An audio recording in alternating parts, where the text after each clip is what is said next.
Okay, let's bring this baby home. I was a landlord who had a tenant, the same tenant for 12 years. Around year 10, she stopped paying rent. The world was in a pandemic, so the courts shut down. And the system said she had rights, tenant rights, to sit there in heat and water and comfort while I footed her bills for 1 year and a half. And then the world decided to try and right itself. The courts reopened and I, without a lawyer, filed for eviction. I won, all was fair, or some version of it, until September 8th, 2021, the day of the eviction. In short, my tenant mollywopped my ish. Her main weapon of choice, the damn water I was forced to keep on. And then there was the raw chicken and the pork chops and the 10s and 20s of raw sausage rolls she rolled down the vents, along with lard and yogurt and beans and mayo. Who even has that much mayo? Turns out I was better than blessed because my insurance policy covered it all. This is the finale. This is the 9-month journey it took to put my house back together. This is how the story ends. Okay, so I'm at the Tesla charging station, as you can tell, and I just want to come up here and give y'all a quick update. We're appealing the appeal of the appeal again. So this time we're submitting, and we probably should have did this the first time, but it was a good idea. You know what, guys? I prayed on this last night. I meditated on this and everything. I caught myself fasting. Headache. About this and everything, because I just want to feel that all things are fair, right? That's what I want to feel. So anyways, I was totally prepared this morning to just let it be what it be. It's going to be what it's going to be, and I'm selling the house, right? So that was that, and I called my agent this morning, and she had this, we talked about it, and she was telling me some things, and so she said what we're going to do is submit another appeal, but this time we're going to submit the documentation, the receipts, and so that's what we did. I got her all the receipts, like for the roof, the receipts for all the appliances, the drywall, the flooring, the bathrooms, the cabinets, all of that stuff. And so all of that stuff is submitted to show the HVAC system, the appliances, just to show all of the work that went into this house and how this house was truly, fully renovated. Because I really feel like they did not take any of that into consideration. For real. And let this be a cautionary tale, maybe a cautionary tale that, you know, a lot of times we think if we upgrade this, upgrade that in our homes, it's going to add this value.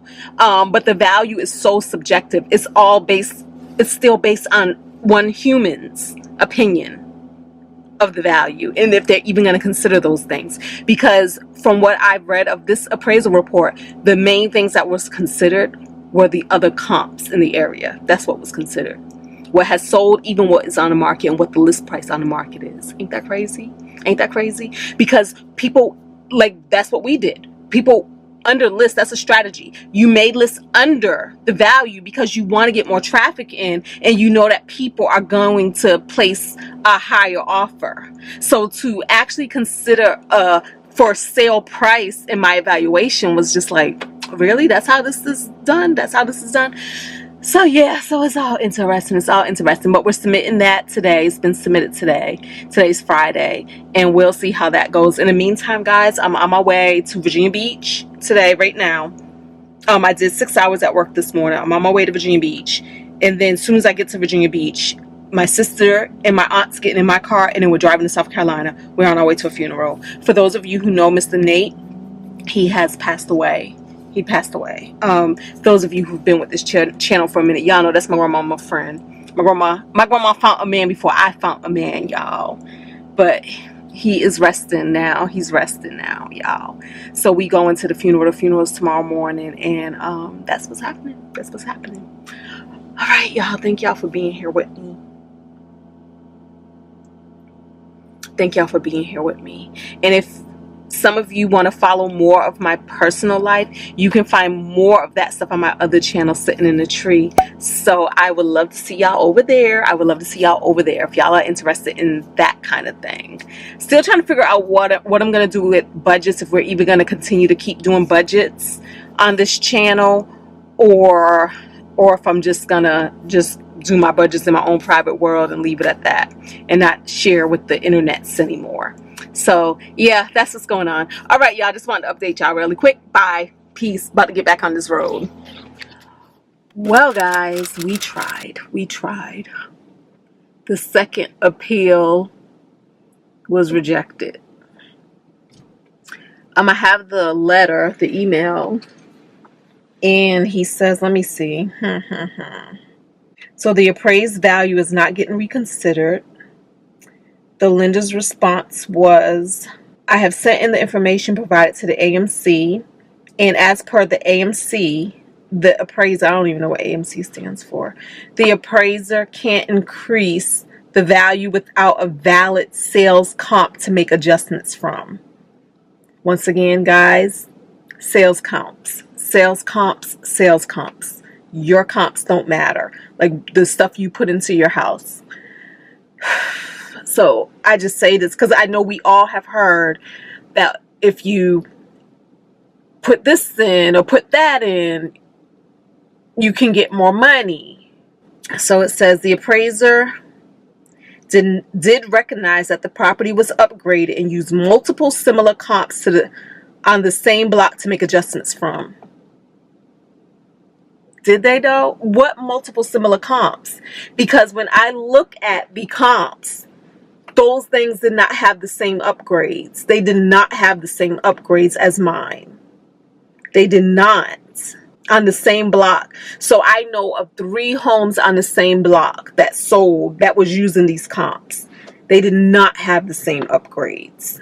They say, I work hand in hand with the AMC on a daily basis, and I've been successful with reconsiderations when additional comps are provided to justify a higher appraised value.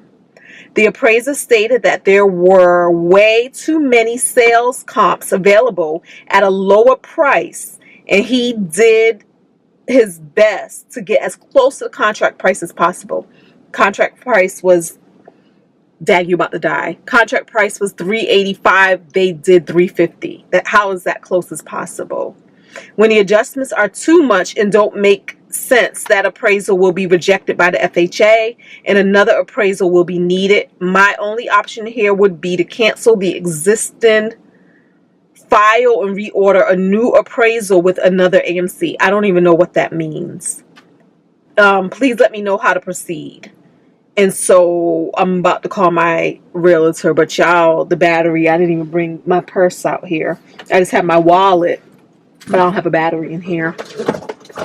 So that's where we're at. And I really want to talk more about this because, guys, I feel like I don't feel good. I don't feel all the way good. But at the same time, I know I'm supposed to feel better. And I know that you guys might have a lot of opinions. But I want to say this. Even with this lower price point, it's still over $130,000 in profit. That's not counting taxes or I don't know what fees. I don't know. I didn't do all the math, but it's still $130,000 over after we subtract what I owe on the property. So I don't feel horrible. I know that this is better than a lot of people in a lot of situations. I am still highly blessed. Remember, I put less than $2,000 of my own physical money into this property, and I hadn't really paid out of my, anyways. It's still a win. It's still a win. It's just that it's just a punch in the gut to go from 385 to have to go to 355. 385 to 355. Punch in the gut. Punch in the gut. Punch in the gut. Plus, I had wanted to originally, I said I was going to sell this property myself. I had somebody who wanted to buy it for 350 with no agents involved. But I said, get an agent. Get more money, right? And then the house appraises for practically what I said, $350. But the difference is I now have to pay these agent fees. So, punch in the gut, punch in the gut, punch in the gut.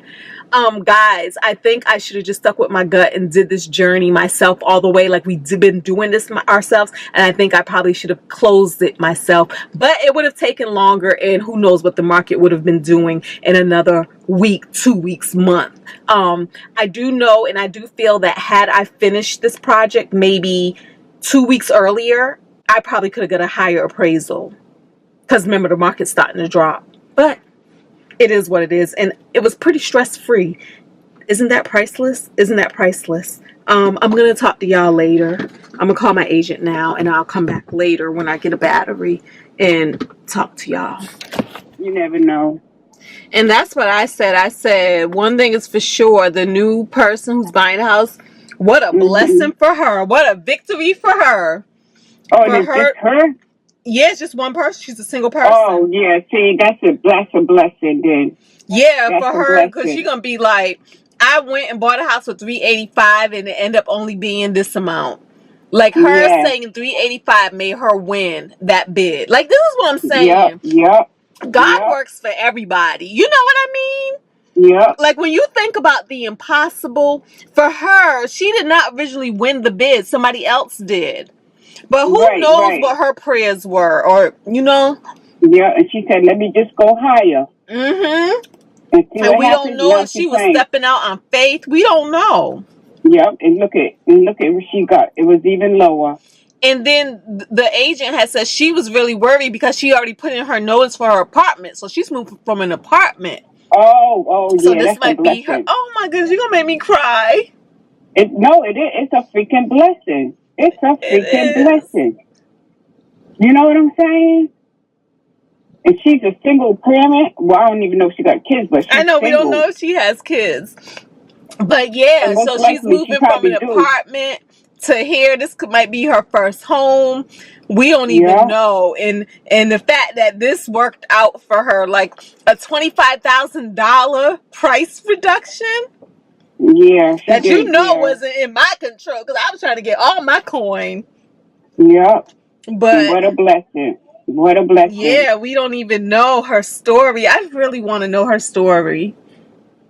And you know, and later on, you probably could know her story. Mm-hmm. You know what I'm saying? And hey, and you could ask her, is it okay if I put this on my YouTube channel? I know, right? But that's my whole thing. Like, keep the faith, keep faith. Like, you never know what's lining up for your greater good. You never know how it's lining up for you. That's what I'm saying. All in this appraisal, right? Yep. Freaking appraisal. And then look, and then she probably was saving all her life for this place. You know what I'm saying? Look, we're gonna make a story, ain't we, Mom? Yeah, we are. Cause see, now I'm trying to put her in me and Tisha's shoes. But look, and think about me. I was a single person when I bought that house. Remember? Yeah. Mm-hmm. By myself. Yep. How old does she look? I never seen her. Oh, okay. All right. Yes, I don't know how old she is. Well, you'll get a chance to meet her. At the when closing? you do, don't stop crying. Oh, I'm gonna cry. I'm so happy for her. Yep. See? Yeah, because, I mean, like this. Woo, this one. Like, who does that? How does a house come in so much lower? You know, like, who does that? And then they wouldn't drop it. You did it 3 times and they wouldn't drop it. They would not drop it, girl. And we had all our paperwork in order. And see, and there could be a reason. God, you never ask, why is this? You know, God, how come, you know, blah, blah, blah. God sees what you have. You know what I'm saying? What she don't have. Yep. And it ain't even about me, because the bottom line is I'm blessed. I got it. I'm blessed. Yeah, I'm so blessed. And God probably said,